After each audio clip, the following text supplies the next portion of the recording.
Hello, David Zaretsky for the Bond Experience. Welcome back. Okay, what you're about to see is sort of the beginning of a journey of different discussions, newspapers, journals, online, offline, etc., around the trajectory of No Time to Die that I was a part of. I've been very fortunate because of my channel following. I have to say, because of you, I have to thank you for this, that I've gathered some attention, some eyeballs from some of the news programs out there. And one in particular is the most popular Irish news morning show. And it's kind of like a infotainment group, right? And what they wanted to do was speak to me. They set it up a couple days ahead of time. Speak to me about Bond fandom. You know, what does somebody, look at this collection around me, look at these clothes, look at the watch, everything. Somebody that surrounds themselves with the Bond lifestyle, with the Bond collections, the Bond mentality, what really makes them tick, how excited are we for the movie, and maybe even we talk about the future of the franchise. And I drop a very unpopular suggestion, but you've got to see the host's reaction. Anyway, go check it out, and I'll see you at the end. Mine's bigger than yours. It's the week all James Bond fans have been waiting over a year to be precise. Yes, it's the 25th film in the 007 franchise. No Time to Die hits the big screens this week, and we're chatting to one of the world's biggest James Bond fans. David Zaretsky from The Bond Experience is in New York. Good morning to you. Good morning, David. Good morning, gentlemen. How are you? We're fine. Look, we've been waiting over a year. No Time to Die hits the screens. As a Bond fan, this must be an exciting week for you. It's unbelievable. I mean, the promotions, the trailers, the hype engine, everything has led to this. And after 6 years, it's finally here. Talk to me about you. You are pretty much the biggest. You're a Bond super fan. Talk to me about when this fandom started, because we don't see it there behind you, but you pretty much have a complete James Bond collection in your house. I do. I have a walkout basement that actually covers all 25 movies with displays, prop memorabilia, screen-used wardrobe, etc. And it's probably, I hate to say this, a psychiatrist's dream that it started with my father. Very busy businessman, didn't go out in the backyard to play baseball with me. But when there was a James Bond movie on or in the theater, that was our, I'm going to say it, bonding time. So I was destined to get into this hobby. I'm a huge Bond fan, but I mean, nothing like you. Look, we're looking at some of your stuff here. What's the most precious thing, what's the most exciting thing that you have, that you bought? You know something, I think one item that usually impresses people is I have Daniel Craig's jacket from Casino Royale that he wore in the airport scene in Miami. So it's a leather Armani jacket. It's actually a beautiful jacket on its own, but the fact that it's screen used, you can actually spot it in the film, makes it a little bit more special. And you buy that at an auction? It was actually for charity. Oh. So yeah, most things are purchased through auction or through charity. So it's a good cause, and it gets to go into the collection. It is incredible. Your collection is really phenomenal. But we're both Bond fans like yourself, but not to that level. Why do you think there is such a fan following behind James Bond?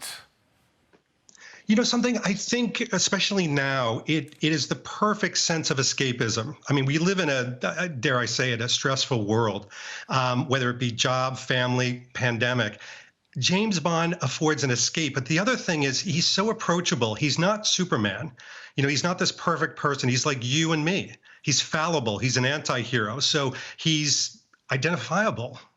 I mean, looking at all the Bonds over the years, I have to say that Daniel Craig is by far my favourite Bond. Is he? Yeah. Oh, yeah, I think so. Do you know why I love Daniel Craig in the Bond movies? Is because he gets beaten up, he gets scarred, it's real. So, over all of them, who's been your favourite? You know something, this may not surprise you, I have to go with the original. I have to go with Sean Connery. He edges Daniel Craig out just a bit, but I do like what you said. Daniel Craig is what I call terrestrial. He's of this world, as opposed to some of the other Bonds that just seem like they could fall from 50 feet and bounce. Yeah, exactly. And not a hair out of place. I mean, you think of Roger Moore, some of the lines, like, you just couldn't get away with that. Get away with that nowadays. But what I love, there's just this, the writing behind the new Bonds with Daniel Craig in it, the likes of Spectre, the likes of Casino Royale. I mean, it really has taken the Bond level to a whole different level, hasn't it?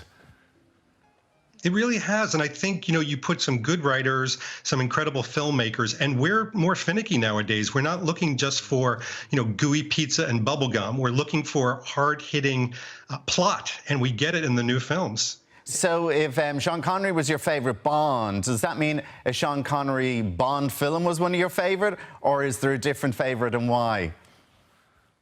These are great questions. So my favorite film happens to be a Daniel Craig one. It's Casino Royale because it has everything. It has romance. It has, incredible action. Plus, it weaves the story of Bond incredibly well. Yeah, we see that he is fallible and he falls in love in that movie. Yeah. What about favourite villain? You think about Jaws or Odd Job. Anybody stand out, favourite villain? I mean, certainly the ones that you named are fun. They're just the nonsensical, bombastic fun. The ones that I really enjoyed are probably some of the ones from, for example, Skyfall.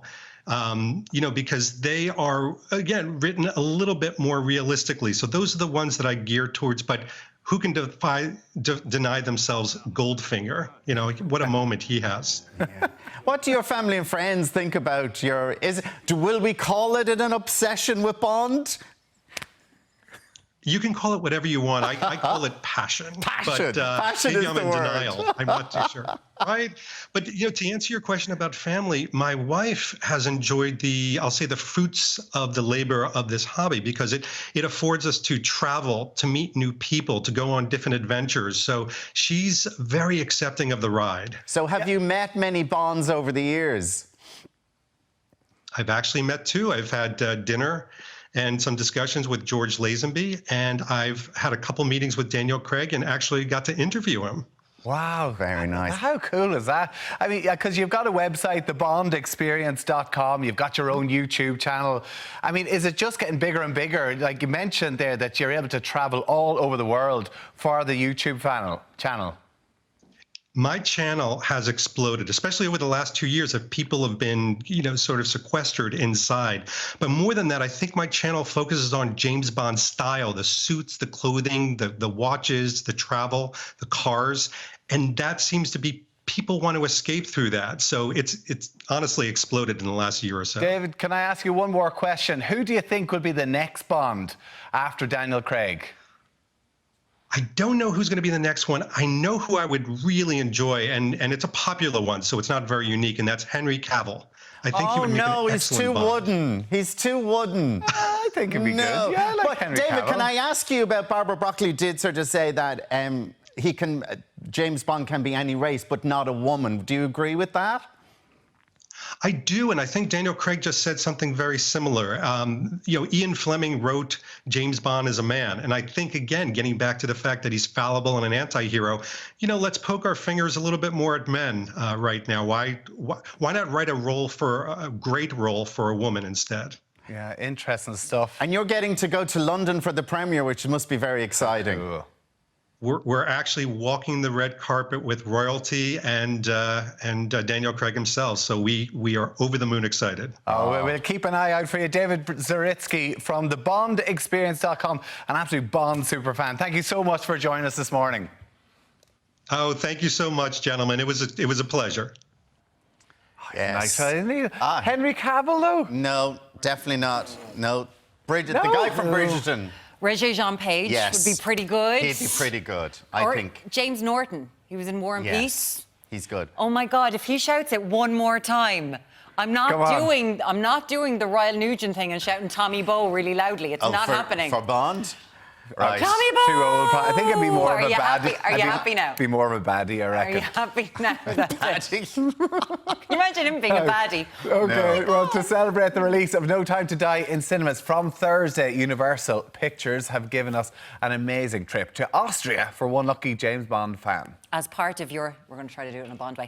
As part of your Austrian assignment, you'll stay 3 nights in a luxury 5-star hotel, take a mountain gondola ride and visit the incredible 007 Elements exhibition A must-see for any fan of the Bond Really franchise. great Bond there. How do you take a mountain gondola ride? You've really nailed that It Bond. was just at the top for your assignment. To be in with a chance of winning, we want to see your best James Bond impressions, from creating Bond's signature martini to dressing up in a tux and delivering his most iconic catchphrases. Bond, James Bond. We want your videos and your pictures. Yes, please do WhatsApp us on 0896 111 111 or email irelandam@virginmedia.ie. You can find all the terms and conditions on our Facebook page. Very best of luck with that. I'm definitely going to be entering.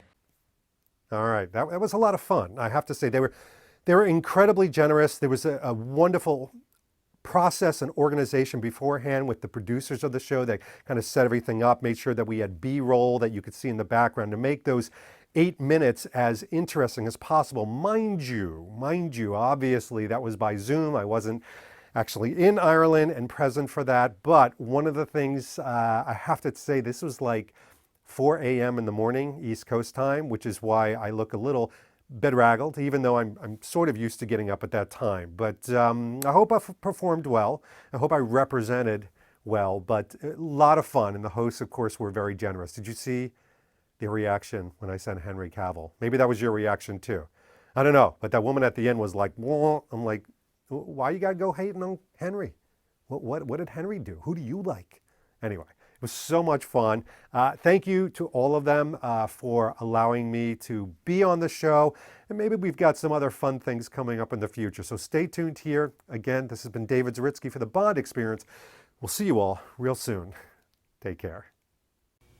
Thanks for watching this episode. If you want to be up on the latest from the Bond Experience, just click on this subscribe and subscribe to our channel. You're going to get all the latest and greatest information, plus some exclusive content. And by the way, speaking of content, here's something especially for you, just because we know you. Talk to you soon.